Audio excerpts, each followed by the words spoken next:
Hello.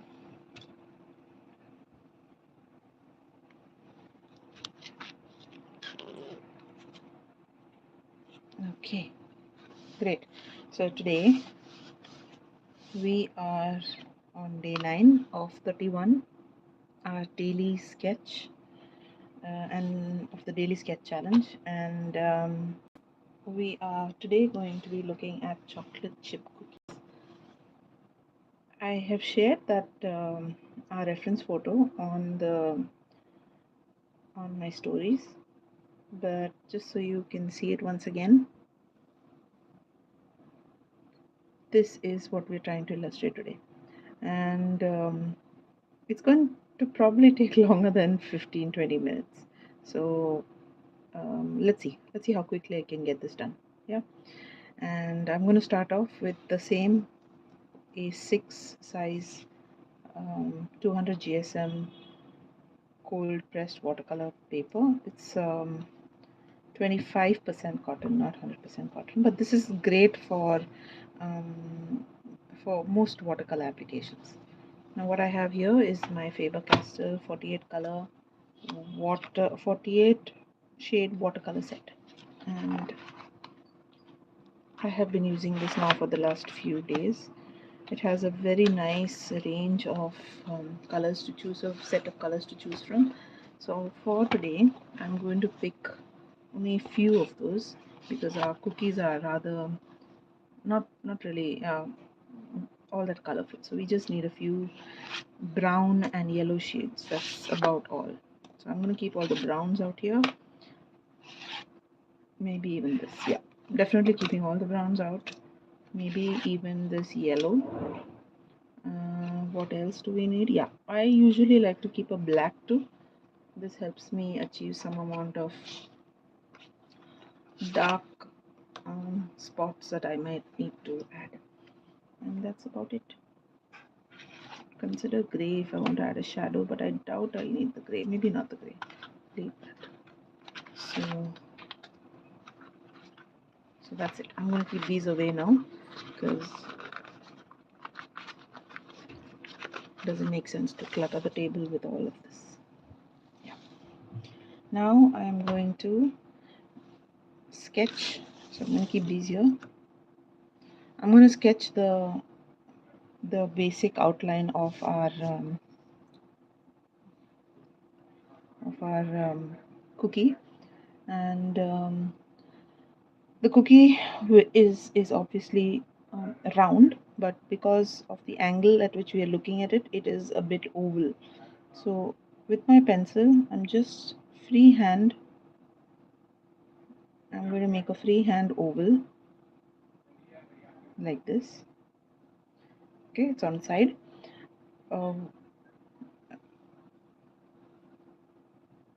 Now because this is a cookie, it's not precise in its shape.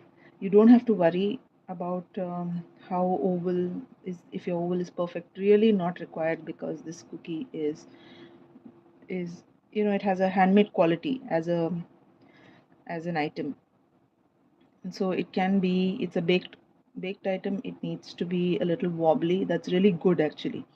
It helps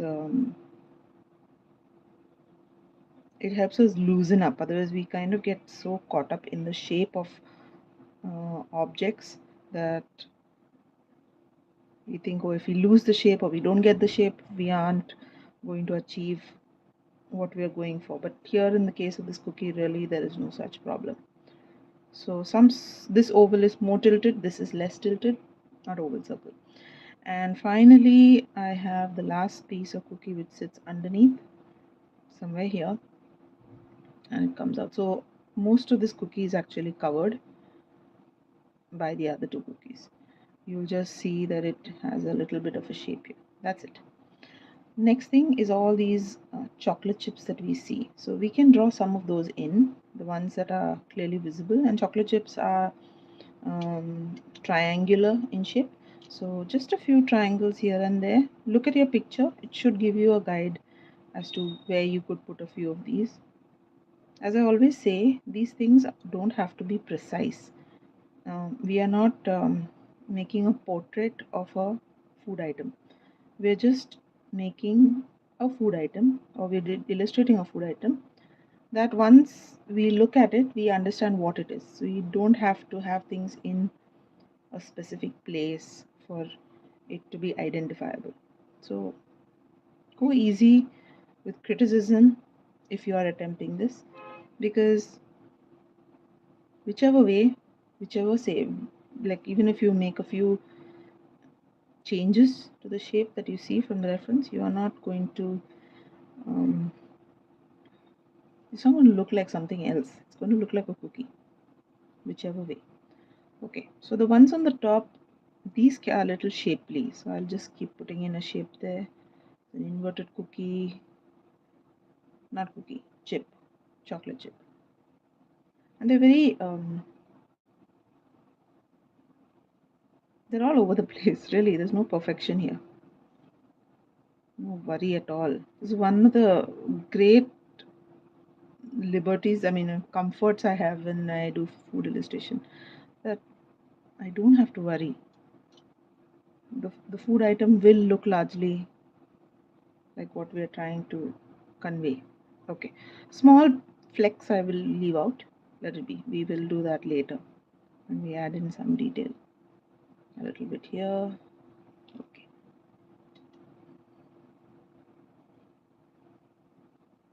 You will notice that there are some cracks on all of these cookies. I'm not going to put that in right now. We just put it as detail at the end. Yeah. So I'm holding this up so you can see how much I've drawn. This is about it. Now, before I color this in, I'm going to discuss two things. One, when we're using watercolor pencils, we shade the watercolor pencil directly onto the paper. That's one technique, where we directly shade it onto the paper while it's dry, then apply water on top of it. That's what we're going to do right now, because I want the base color to be applied this way. So I'm taking this yellow ochreish color and I'm going to just put a very light layer of color. Now you may not even be able to see this on the camera. I can show it to you when I a little close up, so you can see that I'm adding some color there. See? So that's how light I'm going to go, because this is like a wash. When we use watercolor paints, the wash layer is the first layer. It's a very light layer, sits under all the detail that you're going to add. So here's how I will put that wash layer. Directly, gently rub the pencil all over. And you notice I'm going over all the chips, the chocolate chips as well, because chocolate chips are darker than the brown of the cookie. So you can go over it in the darker color. So that's me giving it a very light yellow ochre run through. At this point, I really don't want to press the pencil at all. So you'll notice I used this brownish, yellow ochre type of pencil. Now while I'm at it, while I put this base color, the picture also shows a little bit of, this side of the cookie where the light does not fall adequately is little darker. So what I'm going to do is put this down and just take the light darker brown and shade in a wee bit of that darker brown, very light. And you'll notice when I'm shading it in so gently, because I'm holding it quite far away from I'm holding it really far away from the tip, and that means I can't press too hard. You're forcing yourself not to press too hard.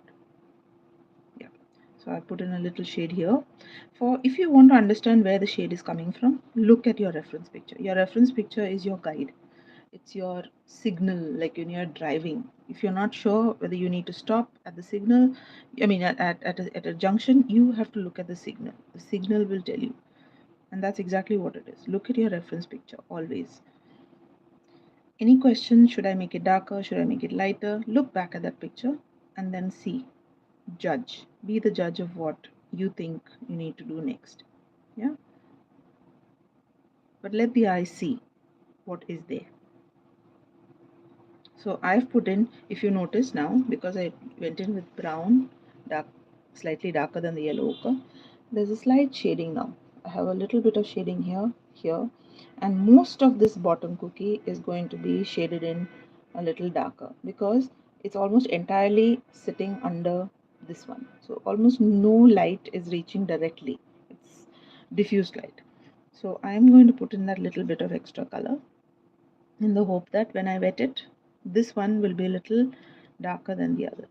Okay, so that's it. This is all I'm doing with my with my pencils right now. Next thing I will do is apply water. Now you can use a water brush if you have one. I have water brushes, but I prefer using a regular brush, dipping it in water. Somehow I like the bristles of a regular round brush.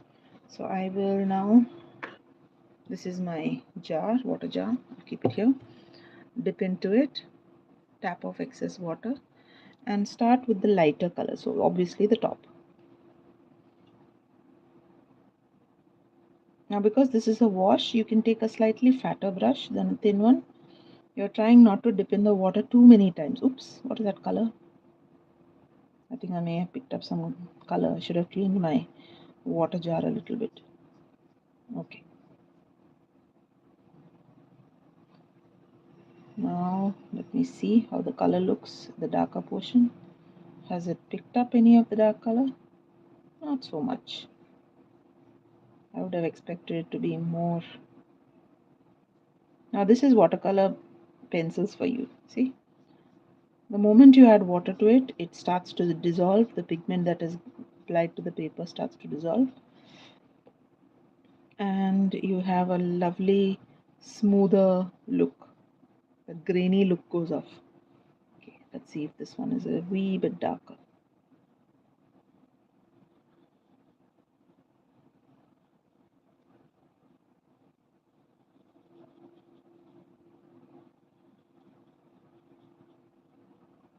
I'm in a little bit of a hurry to just get this first wash done. That's it, done. See? So this is my first layer. It is a very light wash layer. Now this has to dry before I do the next bit of action on this. So while that is happening, while that's drying, I'm going to go and use my second technique of watercolor pencils. The first was this. Second is, and for this I hope I have my, yeah, I do have it here. So it's a very dirty, so you just need a palette, and I don't have a very clean palette, so I'm going to just clean this up a little bit. You need a little bit of space where you can scrape your watercolor pencil slightly, just a bit. Sorry, I have this I used this last few days and then did not clean it up, so I'm just going to wipe off that excess. Unfortunately they can't use these colors because they are not, yeah, okay, a little bit of space. I've just made a little bit of space. Now I'm going to keep something under this so that you can see.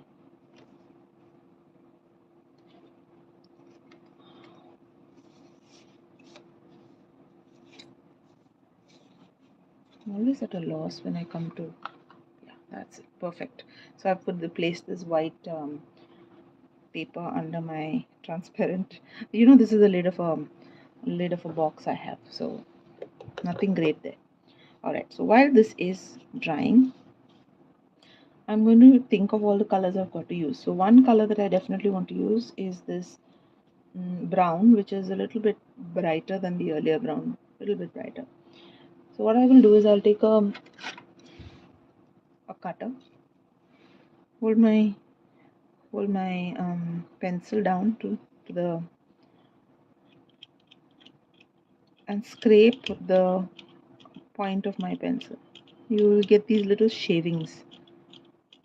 Now this is the actual pigment. Okay, you don't need too much of these shavings. You just need a little because they're highly pigmented.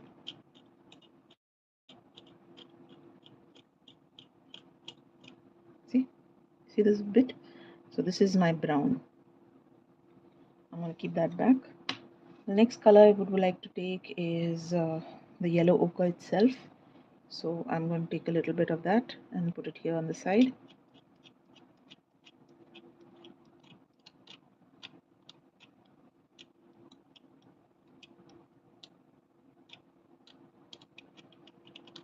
Now you'll wonder how little I'm taking, but I have to tell you that you won't be able to imagine how pigmented this little bit of paint is. These shavings are. Okay, so that's done. Then I'm going to take a brown color. So the darker brown color I have is this one. Yeah, this is the darker brown I have. And I'm going to do the same thing over here, but at this side, this corner. Shift it around, hold this there.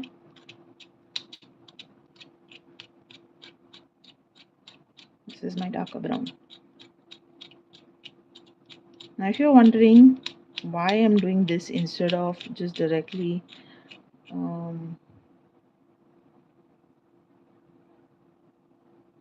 yeah, you're right. Yes, you know what I'm doing. So why can't we directly go in with this pencil and do what we want to do? We can. We can. It's just that the pigmentation is a lot better when it is scraped and wet. You see? So when I want a nice vibrant color, I will start to do this kind of a technique, especially when I'm adding details. Yeah. But I will still show you how it looks if you did not. So you can understand what is happening. Alright, I've got 3 colors done. Now my black is already here from my previous paintings, so I'm not going to touch that black yet. I want to now take a smaller brush, slightly smaller brush, not as big as my other earlier one. And I will just take this.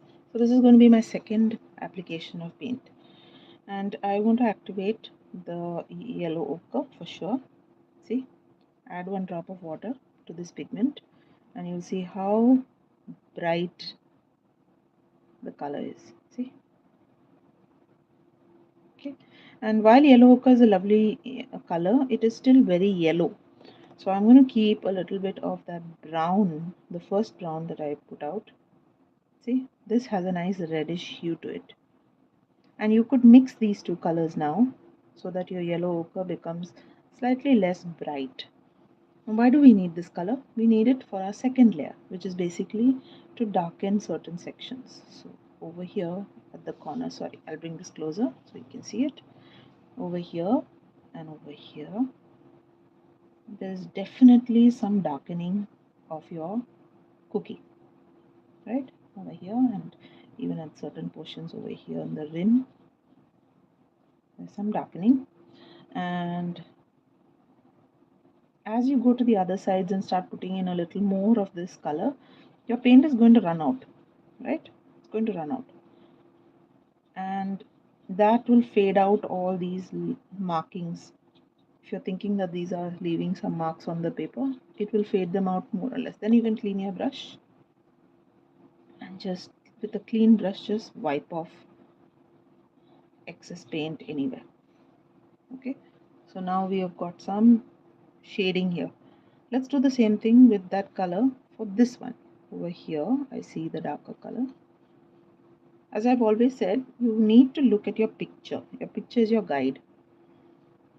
So in my picture, I am definitely able to see some darkness here, a little bit over here, and definitely some underneath here, which is kind of coming because of the shadow also. Right? This one is casting some sort of a shadow, so this is darker. And maybe a little bit of here, few bits over here. Okay, now to remove this harshness, you can clean your brush a little bit, wipe off excess water, and with a clean brush, just blend in with the lighter color. This way, your sharp lines will all get fuzzy, right?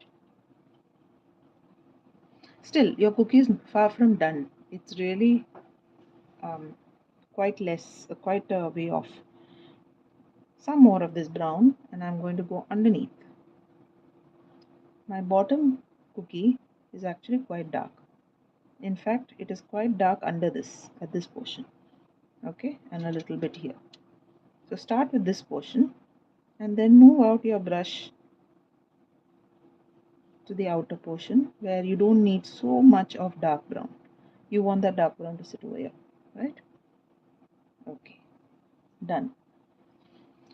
Now one more thing we can do is we can take that brown shade. I called it dark brown, but it's actually not dark brown. It's just yellow ochre and brown. And you can start making a few little areas, like this. A little bit of lines under these triangles. Just a few. Here and there. Here. Now this is almost too dark, so you won't even see it. But maybe you could just put a few dashes. Often under the chocolate chip cookies, because like as if they've sunk in and they've created some sort of a depression. That's the only reason you're doing that. Okay, now that that's done, we'll go in with a smaller brush. I'm trying to think if we need to add a little more intensity to the color. So you know what, this portion could get a little darker. So if you want it to be a little darker, take a little bit of this darker brown. This is my darker brown, see, very little, and just let's add that in over here, that slightly darker shade.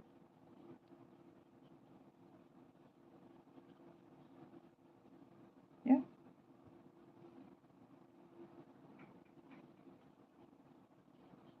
Now remember, this is a baked product. A baked product bakes unevenly. In so many places you're going to find patchiness. That's the quality of the idea of the item itself. Done. Now we can wash off this brush. Take another brush. The next brush I'm going to take is a size 0. Size 0 because I'm adding fine detail now. So that's my size 0. Dip into watercolor. Sorry, dip into the water jar. And let's add a few drops into this dark brown. Now this is the dark brown. This. Okay. So we are going to take a bit of that dark brown, activate it. If you can see my makeshift palette, can you see? As those um,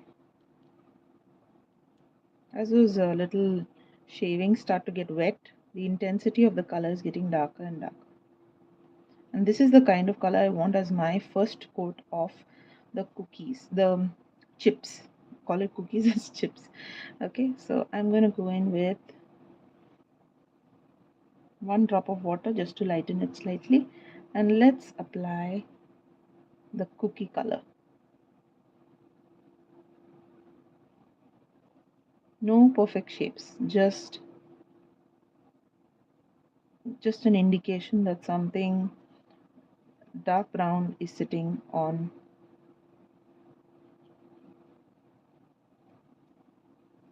Now because I added that extra drop of water, it is not as dark as I had originally mixed it.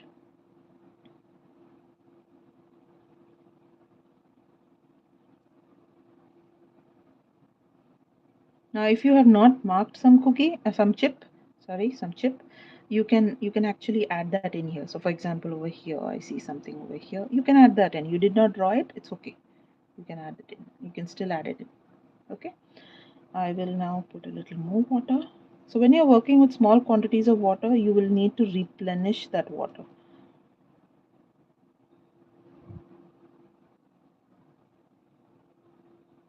Nice to see people still hanging around at 11 in the night, well past 11 in the night. Thank you. It's nice to have some company as I wind down. I wait for this now. The last 8 days have been so much of fun. I really look forward to this painting session that I've reserved for the night.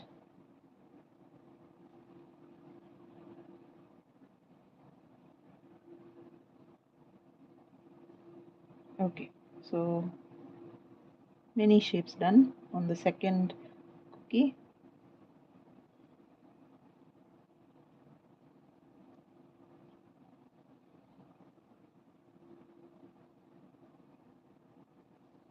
Okay, should be enough.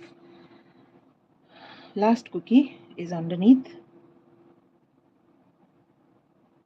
and I probably have just enough color to get through this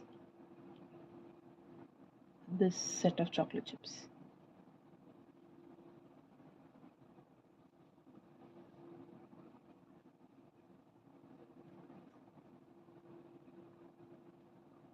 Any more?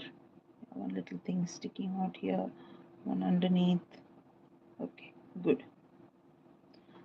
And like with regular watercolor, it will dry a little lighter, so expect that. Okay, and since we are expecting that, now since we are waiting for this to dry, while we're waiting we can do a little bit of a detailing work. So what I like to do is make a small mix of the yellow ochre, the light brown, so this is my light brown which is almost entirely taken up, and a little bit of the dark brown. So all three colors, but not very dark. The reason I'm doing this is because I'd like to add cracks on the cookie, right? So every time there is if you look at your cookie, you will find that it has cracks at several places, not just at wherever this cookie, this chocolate chip has been pressed in, there usually is a crack. Now over here, see one running out, and don't be very predictable about it. Be rather free with it. Another observation is that at the edges of your cookie, you will find more cracks than normal. So right here, see, you will find a lot of these cracked shapes. You can easily add all these cracks with a size 0 brush if you're not fond of it. Now, a lot of people I know are not fond of using. Now, I'm putting in a shade, by the way. I've gotten to that point where I think that maybe the cracks can stop and I can put in a little bit of shade. A lot of people find this very hard because manipulating a size 0 brush is not easy. So if you feel you want to give this a try, you could consider taking the pencil itself, and this is a dark, making these lines, these cracks with the pencil directly, if you feel that this will be easier. I love to make these cracks directly in watercolor, I mean in the size 0 brush. I just find it nice. Maybe this is too dark. I should take the lighter brown. It's only when you try that you know, yes, see, the lighter brown is better. So let's bring in some cracks like this.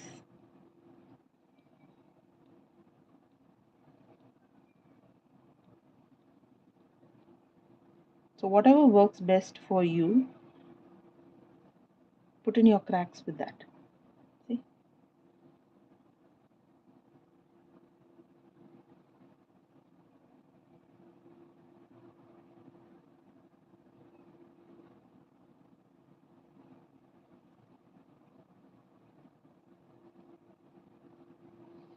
You could also start shading in just a wee bit at the base over here if you feel you want to darken it. But remember, we have to go over, if you just done it with a pencil, you may need to go over it with your brush. Otherwise that pencil is just going to sit there. See? There you go. Okay, now that this is done, we're coming close to a defining part. Now we go in with a darker color, and the darker color, you would think this is already brown. What is the darker color? The darker color is adding a little bit of the black along with a little bit of brown mixed together will give you a super dark shade. Again, you do not need a big brush for this. You need a very small brush because this shading is going to go on your cookies, on your chips.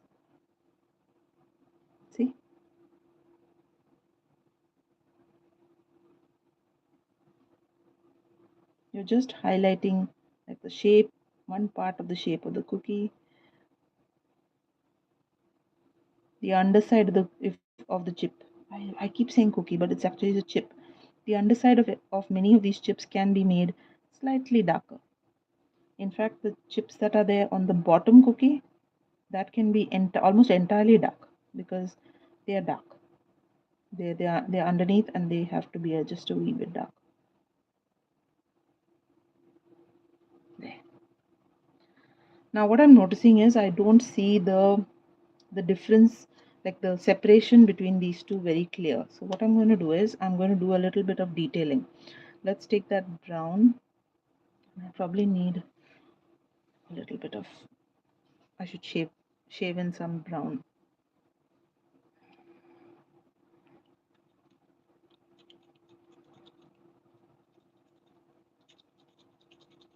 I always find it better with the size 0. It's my comfort. It's what I find comfortable. Okay, let's get that going. Mix it with a little yellow ochre. I'm going to add some definition now.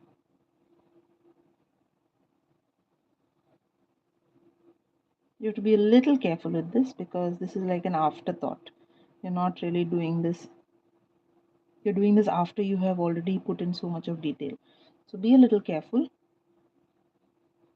where you put it. Don't want to disrupt what is already put. So these little bits of shading will come a long way in defining the base of that cookie. See, separating it from the bottom cookie.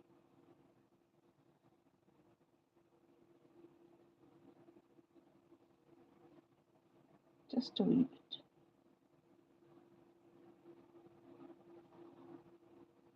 A little bit of that here because I can see a wobbly line which is missing the base.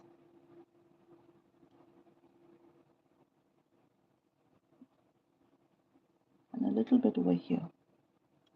Now this is dark, so let me lighten it. Yeah. And a hint of this shade over here. This is just to show that the cookie has an edge, a thick edge. Okay, I haven't put in the lines that I put over here. I haven't put it at the bottom, so let me just add that in. A few little lines, cracks in the dough.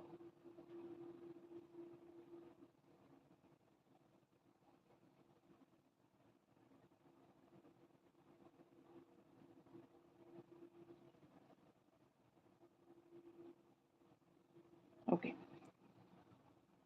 cookie is almost done. We can now put in a little shadow under the cookies. So for a shadow, you can either choose to make a shadow with slight blue or a gray shadow. So remember, light is falling from this side, so the shadows are better on this side. So keep that in mind because it would look funny if your bright side of your cookie suddenly has a shadow. So that's the dark side of the cookie that needs the shadow.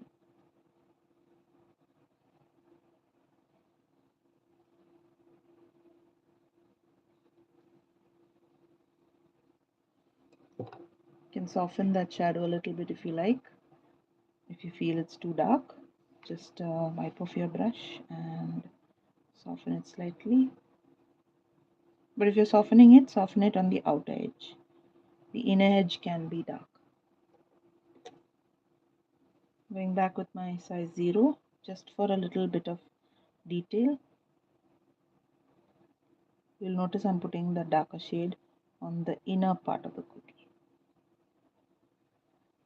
not on the outer part. Sorry, inner part that touches the cookie, not inside the cookie itself. Okay. If I were doing this with watercolor, it would be a lot more vibrant. It would. I know it would.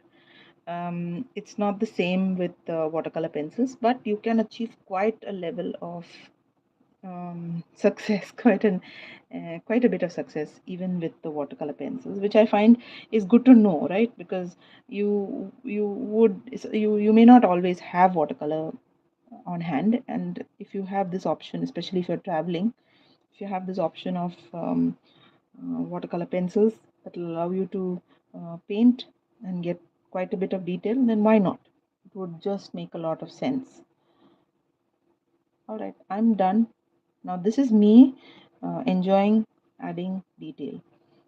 I can go on doing this for the next hour also, and I would enjoy it completely, but we all need to stop at some point. So for the sake of this live, I'm going to stop. I'm going to call this my day 9 of 31. Mistake corrected yesterday. I kept writing day of 30. That's it. We are done. Thank you everyone for joining this live. I will be live every day at 11 for the rest of the month if I can, unless there's some really, really uh, big pressing matter on hand. And hopefully, we will finish this challenge. Thanks for joining me. See you later. Bye bye.